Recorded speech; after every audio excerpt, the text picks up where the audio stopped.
WikiLeaks may excite, even titillate, but in Europe the ongoing currency crisis is the most important story, and it's moving forward to its defining moment.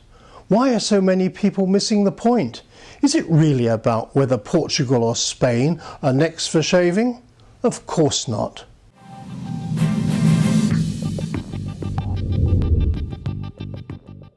Welcome to Agenda, and joining me to discuss this is Stratfor's Peter Zeihan, who's been unearthing some fascinating graphs, which we'll share with you in just a moment. Peter, millions of words have been written on this subject, but it seems to me that they tend to err on the technical side rather than on the real politics of Europe. Isn't this about who controls Europe? Well, what most people haven't realized in dealing with the European crisis is that in many ways this is a little intentional. The Eurozone, the EU, the whole package of what we consider now to be European governance was ultimately designed by France for political needs during the Cold War era. That's no longer the case. Now, in modern Europe, the Germans are back on the scene. They have a foreign policy, they have opinions, and they're acting upon them. And so their goal is to actually restructure the rules, the laws, the institutions that create the Eurozone and make the common currency possible to their own end. And that end does not necessarily mean preventing bailouts. It does not necessarily even mean economic austerity. It means making sure that Berlin is large and in charge on the continent. Peter, where does this leave those European countries that are facing really heavy pressure?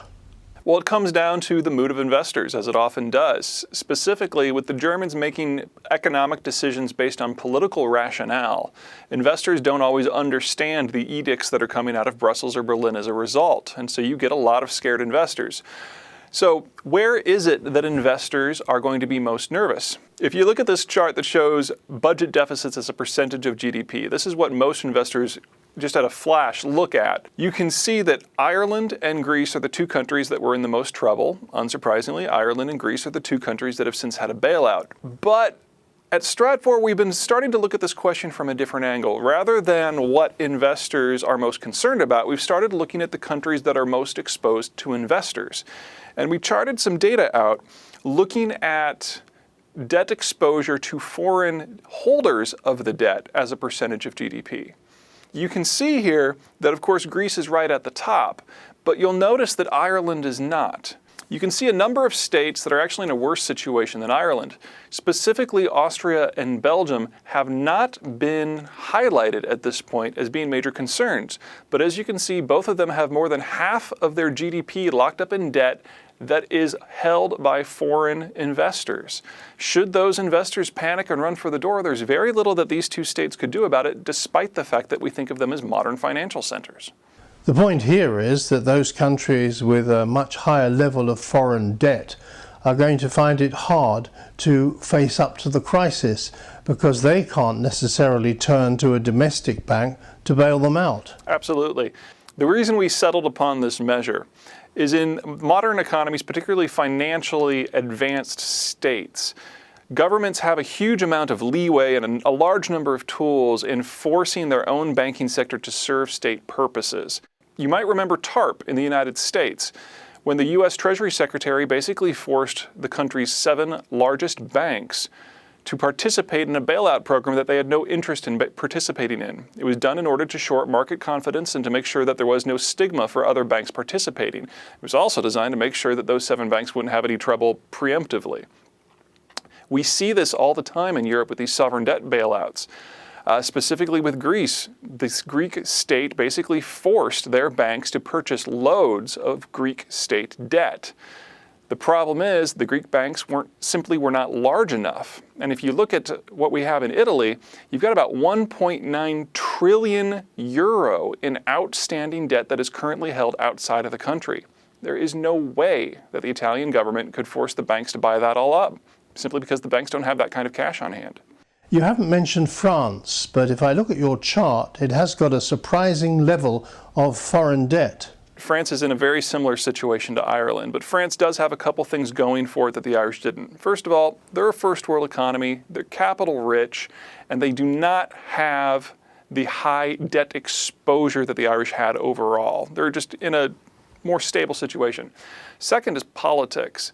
Despite the fact that the French are not exactly fans of austerity, they do have a strong president right now who commands a strong majority in the French parliament, whereas the Irish are in the process of going to the polls right now, and who knows what's going to come out. France used to like to think of itself as equal partners with Germany in Europe, but aren't these two now headed for a clash? Definitely. The question is when. At this point, France does not have a better alternative. So long as Germany is willing to consult and even defer to France in many matters, the French are willing to let the Germans have their way with the financial system. After all, France and Germany are each other's largest trading partners. That's going to be a while for that marriage, before that marriage is broken. But at the end of the day, France has never considered itself to have any permanent allies or partners. France looks out for France. And whenever Germany has ever gotten too strong, the first country to build a coalition to contain it has been headquartered in Paris. Cracks are appearing all over the place, and your charts seem to indicate that there might be more than we thought. What's your prognosis for the short term? We're definitely on deck for a third bailout. The question is, which state is it going to be? Now, luckily, European financial mechanisms for handling another debt crisis are capable of managing a crisis in Austria or Belgium or even Spain. But it can't handle two of those. And God forbid that it happens to be Italy that goes down. Italy is a multi-trillion-dollar economy, which would require a multi-trillion-dollar bailout. And if that happens, the Germans are going to have to reconsider their plan, because all of a sudden the price tag has gotten very, very high. Peter, thank you. Peter Zeihan, ending agenda for this week. George Friedman will be back with us next week, and until then, goodbye.